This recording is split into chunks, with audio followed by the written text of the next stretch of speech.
A famosa série sul-coreana Round 6 desenhou uma anatomia do Estado moderno. Nós agora a explicaremos detalhe por detalhe.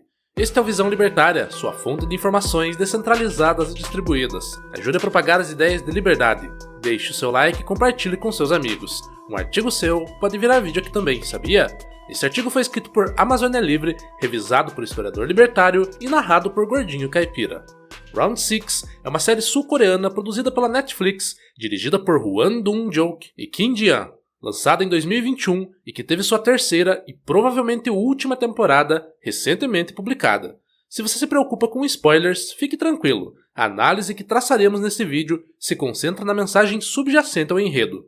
Os desavisados talvez não percebam a crítica que a série faz ao Estado moderno e à democracia, e talvez seja justamente por isso que a Netflix a tenha lançado. Sorte a nossa termos tido acesso a essa obra-prima da genialidade humana. Grosso modo, o enredo acompanha a história de Ji-hoon, uma pessoa comum, um coreano médio, que aceita participar de uma série de jogos mortais que pagam recompensas bilionárias aos vencedores. O público-alvo dos jogos são aqueles tipos de losers, ou seja, pessoas com baixa autoestima, extremamente endividados e com baixíssimo senso moral. Essa gente que já perdeu tudo, até a fé em si mesma. É a vítima ideal para apostar a própria vida em um jogo no qual a única regra é manter-se vivo, mesmo que seja às custas de vidas alheias. E nisso, a terceira temporada é brutal, mesmo para quem já está acostumado com a série. Ao longo dos episódios, a série vai mostrando o desenrolar de vários desses jogos mortais, e vemos como o pior e o melhor do ser humano emergem nessas situações limite. Tramas e intrigas, pactos que são logo quebrados, sob a desculpa de conveniências. E lembre-se, é a própria vida que está em jogo. O enredo é simplesmente genial, e mesmo para quem não busca um olhar mais aprofundado, a série entrega um excelente entretenimento. Mas na realidade, ela é muito mais do que isso. Round 6 é um desnudamento da psique humana, uma abordagem vasta das relações sociais e o escancaramento do aparato estatal centralizador e despótico sob o qual vivemos. A primeira coisa que nos chama a atenção e que gostaríamos de deixar às claras versa sobre os níveis de percepção da realidade. O sistema que vemos em Round 6 funciona como a nossa sociedade e suas instituições, com várias hierarquias de poder e importância, desde os trabalhadores simples aos burocratas e políticos poderosos e os grandes lobistas. Aproveitaremos essa alusão, na qual há em sua base o pessoal operacional, aqueles que estão no chão de fábrica e que são supervisionados por encarregados, em um nível superior a equipes de controle, que por sua vez são subordinadas ao pessoal do planejamento estratégico. No fundo, todos esses níveis ainda estão ligados à parte executiva da empresa, que responde aos acionistas, este sim, fora da estrutura executiva.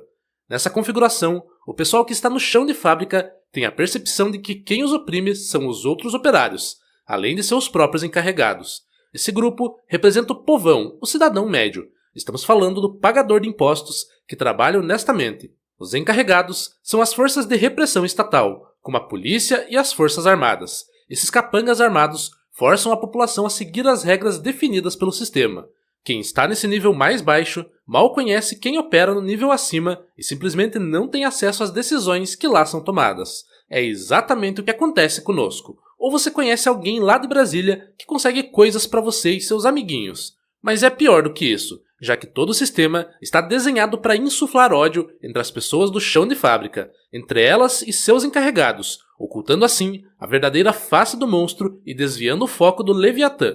Os operadores que seguem ordens cegamente, executando comandos e aplicando punições, trabalham para manter a ordem do sistema de opressão, e isso é parecido com o arranjo do Estado moderno. Os que usam máscaras de círculos são como soldados rasos, comparáveis a policial, fiscais ou agentes públicos de execução. Os que usam máscaras de triângulos são como chefes de setor ou inspetores.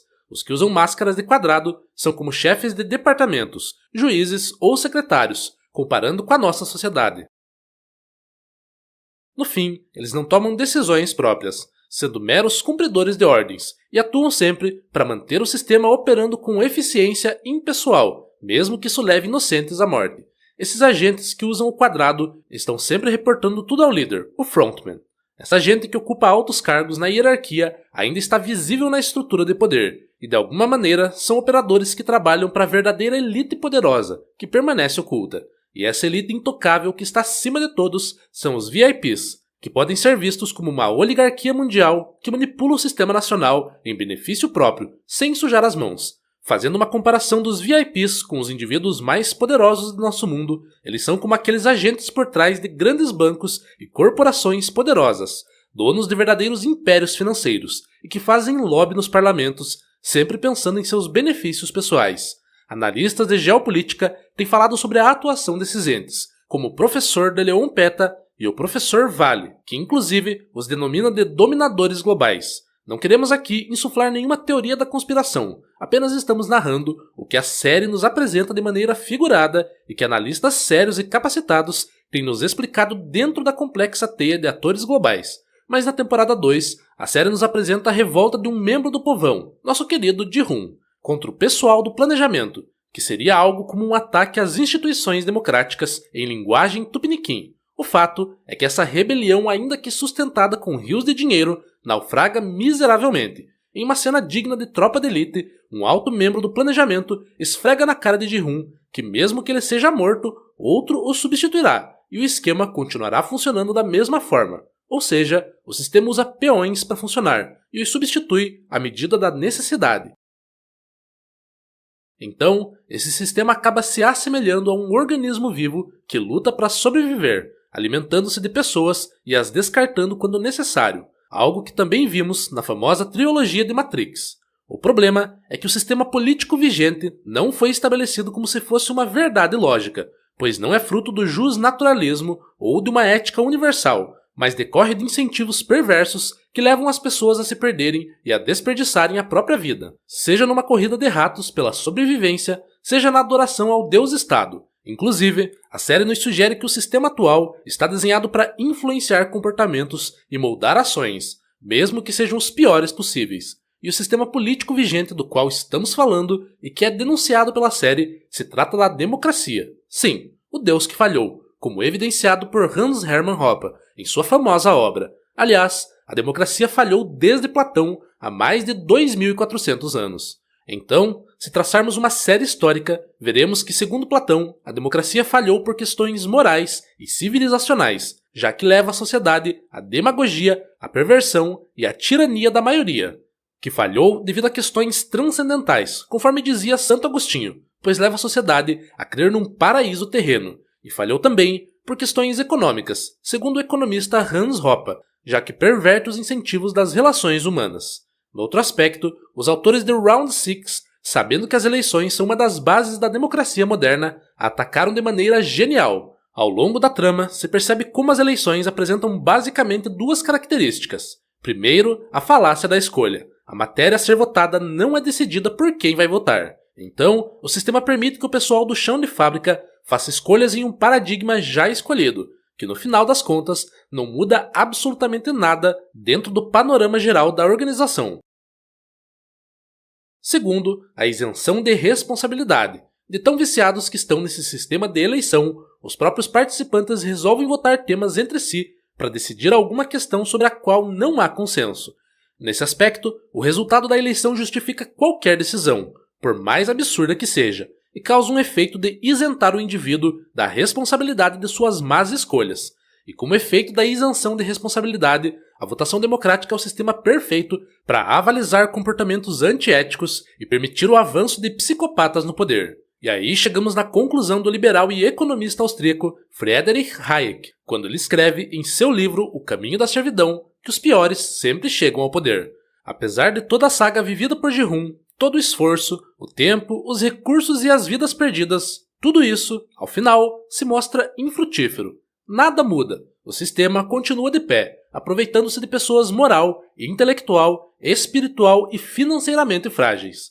Então, a série também nos entrega essa triste realidade, a de que parece ser inglório lutar contra o sistema. Essa percepção dos autores é sentida na pele por todo aquele que já entendeu o quão injusto é a democracia moderna. Nós, colaboradores do Visão Libertária, já cansamos de dar murro em ponta de faca. Não condenaremos ninguém que queira mudar o sistema por dentro. Na verdade, admiramos e incentivamos quem decide travar essa batalha que parece estar perdida. Apesar de ser possível mudar muita coisa positivamente quando bons libertários e conservadores estão em posição de poder, sabemos que toda a estrutura estatal continua aparelhada por pessoas horríveis que só pensam em interesses pessoais e em aumentar o poder do Leviatã estatal. Por isso, para nós, parece mais conveniente procurar estabelecer uma nova realidade focada no empoderamento do indivíduo, e essa realidade se chama sociedade de leis privadas. Não é o paraíso na Terra, não vai resolver todos os seus problemas, tampouco deixará de haver injustiças, mas com certeza será um sistema que não terá incentivos para o cometimento de crimes e erros. Nessa organização social livre é possível alinhar incentivos, pactuar contratos, viver e deixar os outros em paz. A sociedade de leis privadas é uma forma de organização muito mais orgânica, descentralizada e próxima da natureza humana do que o monstro centralizador do Leviatã.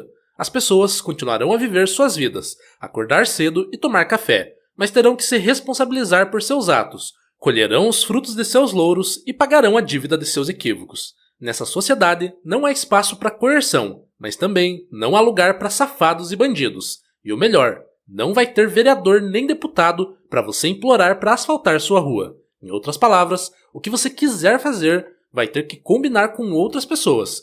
Por outro lado, também não vai precisar bancar as lagostas de Brasília. Você será o dono exclusivo do seu dinheiro, mas não haverá boquinhas no governo para dar aquela parasitada.